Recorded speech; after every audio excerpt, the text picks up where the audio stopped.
Resmi Persija Jakarta mengumumkan merekrut Oliver Bias, kewarganegaraan Filipina, lahirnya di Jerman, usia 22 tahun, pemain muda. Pemain ini termasuk per-style, banyak posisi yang bisa ia tempati, dan terpenting Persija Jakarta dalam konteks transfer Oliver Bias ini melakukan proses peminjaman selama 1 musim dari klub Republik Ceko, yaitu FK Pribram. FK Pribram ini bermain di kasta kedua Liga Ceko, teman-teman. Nah, ada satu hal yang mungkin informasi ini nggak ada ditemui di tempat lain. Oleh karena itu, aku selalu suka untuk memberikan insight-insight yang berbeda ketika kita bicara sepak bola. Bukan hanya Persija, tetapi ya apapun itulah yang konteksnya sepak bola. Nah, seperti biasa, sebelum lebih jauh, aku nggak pernah bosan-bosan untuk ingatkan teman-teman, ketika teman-teman tonton video ini, sekalian tekan tombol like-nya. Oke, kita baca dulu ya website Persija Jakarta ketika mengumumkan Oliver Bias ini. Karena ada salah satu hal yang sering banget aku sampaikan lewat kanal YouTube Tommy Deski. Dan di postingan Persija Jakarta saat mengumumkan Oliver Bias ini pun ada, aku baca beberapa komentar pecinta Persija Jakarta yang men-tag aku, teman-teman. Wah, ini kok seperti yang disampaikan oleh Bang Tommy. Aku katakan, aku garis bawah ya, aku nggak merasa sok paling pintar. Enggak. Itu ketepatan aja. Oke, apa yang disampaikan oleh website resmi Persija Jakarta? Yuk kita baca.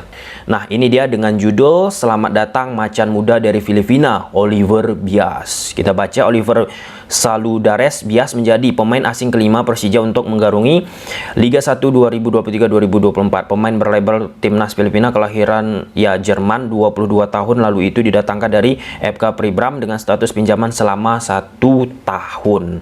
Oke, setelah mendapatkan tempaan bersama tim muda RB Leipzig, Jerman selama 5 tahun, Bias mulai berkelana di beberapa klub seperti Optik 2020-2021, Nitra 2021, Askals Development Team 2021-2023, Chiang Mai United 2022-2023, FK Pribram 2023. Nah, dalam konteks ini teman-teman, statusnya pinjaman, aku pun sempat berpikir dengan situasi sekarang ini Persija Jakarta. Kita tahu semua sedang mengalami sedikit persoalan lah ya. Dari sisi finansial, tentu manajemen Persija pun harus lebih hati-hati kala merekrut pemain. Kita udah tahu case di musim lalu pada saat Persija merekrut Hanno Behrens, kemudian Helal, Kremenchik, yang konon kabarnya banyak banget Persija Jakarta mengeluarkan uang untuk merekrut pemain-pemain tersebut. Jadi dengan status pinjaman ini teman-teman, ya relatif transfer aman lah ya yang dilakukan oleh Persija Jakarta. Pemain yang reguler beroperasi di sisi sayap itu tercatat sudah memiliki 83 caps dan menghasilkan 7 gol serta 11 assist di kompetisi junior dan senior. Bias yang lahir di Jerman itu bahkan pernah membela timnas Jerman di kelompok umur U15, U16, U17. Dirinya mulai membela timnas Filipina U23 dan kini ia sudah membela timnas senior Filipina sebanyak 11 kali dan menghasilkan 2 assist. Oke, ini dia pelatih Persija. Ini yang aku cari sih. Apa? Mengapa? Why? Thomas Doll mencari sosok Oliver Bias ini. Pelatih Persija Thomas Doll sempat mencari tahu informasi mengenai Bias, sampai akhirnya yakin Bias merupakan sosok yang tepat untuk meningkatkan kualitas timnya. Jadi Coach Thomas langsung cari informasi. Di sini disampaikan oleh Coach Thomas Doll, Oliver Bias pernah bermain untuk tim muda RB Leipzig. Jadi saya sempat menanyakan beberapa orang di sana dan saya banyak mendapatkan hal positif tentangnya. Oke, ucap Thomas Doll.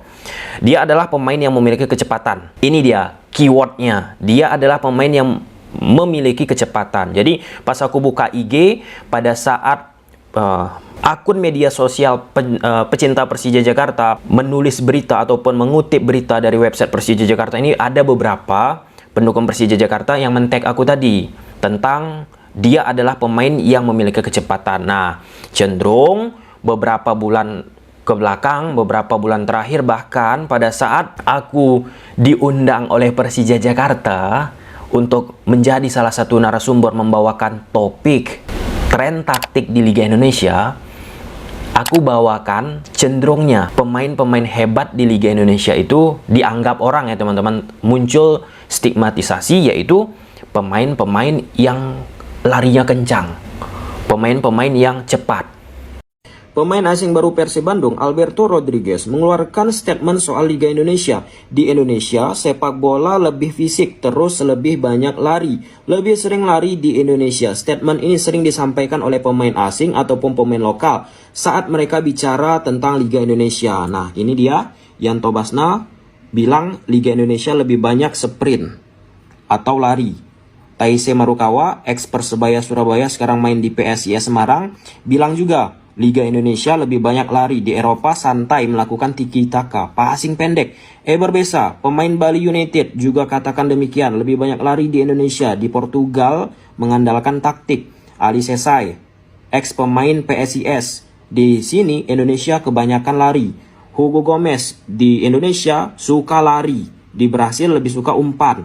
Farshad Nur juga katakan demikian, yang pernah trial di Persib, banyak lari di Liga Indonesia. Nah, jadi karena sering nih kita melihat di kultur sepak bola kita pemain-pemain cepat adalah pemain bagus, sehingga nggak sedikit ketika ada datang pemain-pemain yang tidak cepat larinya, dianggap pemain tersebut nggak berkualitas. Aku nggak mau mempersoalkan, memperdebatkan di konteks itunya. Nah, kalau kita bicara konteks sepak bola modern, tentu nggak semuanya dengan lari kecepatan. Kemarin saat Thomas Doll bersama Persija Jakarta, teman-teman, Rico Simanjuntak kan yang akhirnya sering lebih ditonjolkan.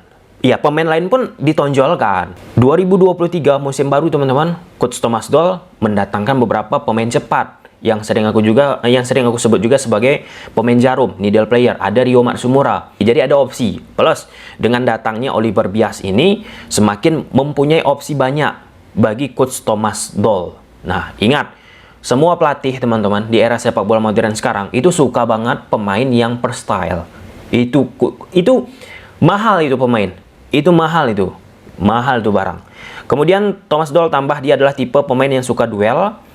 Ini Liga Indonesia banget sih karakteristiknya, 1 lawan 1, skill individual. Menurut saya Oliver mempunyai kualitas yang dibutuhkan tim ini. Kan Coach Thomas Doll udah 1 musim di Persija. Aku yakin Coach Thomas Doll udah lihat nih kultur sepak bola Indonesia, bagaimana permainan di atas lapangan. Contoh, di Liga Indonesia kita cenderung tadi aku sampaikan lari. Aku bukan katakan itu salah juga. Oke. Dengan banyaknya lari itu, Coach Thomas Doll menambahkan dengan atribut-atribut yang mungkin tidak dilakukan oleh kebanyakan klub di Liga Indonesia. Apa itu? Ball possession, bermain menggunakan tactical banget, dan itu ditekankan oleh asisten pelatih dari Coach Thomas Doll. Dan mereka, staf ofisialnya teman-teman, ingin memberikan pemahaman taktik, bermain berdasarkan taktik, bukan lagi berdasarkan individu, hanya memanfaatkan satu pemain, bukan lagi seperti itu. Dan itu aku rasa sangat-sangat bagus. Nah, itu semakin bagus tentunya didukung oleh pemain-pemain yang memiliki kecepatan, yang secara ekosistem Liga Indonesia kita memanfaatkan kecepatan menjadi salah satu senjata yang luar biasa. Oke, ini yang baru, info yang gak ada yang aku sampaikan tadi di tempat-tempat lain. 2-3 hari ke belakang, kan Coach Thomas Doll bilang, ketika ia merekrut Oliver Bias ini, ia pun menanyakan ke beberapa orang terkait Oliver Bias ini. Semua ya rata-rata memberikan hasil positif, teman-teman. Nah, aku pun, ini fakta, mencoba menghubungi komentator Liga Filipina yang secara kontinu ia pernah menyaksikan terus-menerus penampilan dari Oliver Bias, baik itu di kompetisi domestik ataupun ketika Filipina tampil di turnamen-turnamen tertentu yang ada Oliver Biasnya. Nama komentator di Liga Filipina itu Gayares namanya. Ada beberapa poin yang disampaikan oleh komentatornya ini. 1. Oliver Bias itu pemain yang komplit. Pemain yang komplit ini bisa teman-teman multitafsirkan, tapi ini dari amatan komentator sepak bola yang secara terus-menerus mengikuti kompetisi yang ada di Filipina. Kemudian yang kedua, ini yang terpenting, mengubah pemain pembeda. Apa itu disampaikan oleh komentator Liga Filipina ini game changer. Dia mampu merubah sesuatu yang terjadi di atas lapangan. Itu yang diamati oleh komentator yang ada di Filipina. Nah, pertanyaan besarnya muncul. Ini untuk seperti video-video sebelumnya udah aku jabarkan. Apakah pemain ini mampu beradaptasi? Kalau kita bicara karakteristik kecepatan, duelnya satu lawan satu bagus, ngotot dan seterusnya, harusnya nggak menjadi persoalan Oliver Bias untuk lama-lama beradaptasi di cara bermain sepak bola Indonesia. Aku suka banget dengan apa yang dilakukan oleh Coach Thomas Doll. Bukan hanya lagi sekedar menonton video, tapi ini langsung bertanya juga ke beberapa orang. Nah, beberapa orang ini secara majemuk pasti udah lama nih mengikuti jejak karir Oliver Bias ketimbang biasanya tim scouting, talent scout atau apapun lah istilahnya departemen analyze itu melihat pemain 5 video pertandingan ke belakangnya ataupun 10 video pertandingan ke belakangnya. Well done, kita lihat bagaimana Oliver Bias. Ya, sekali lagi, sebagai penikmat sepak bola Indonesia, aku mengharapkan semua pemain asing yang datang ke Indonesia sukses. Mungkin sampai sini aja dulu teman-teman videonya, semoga teman-teman suka, bye.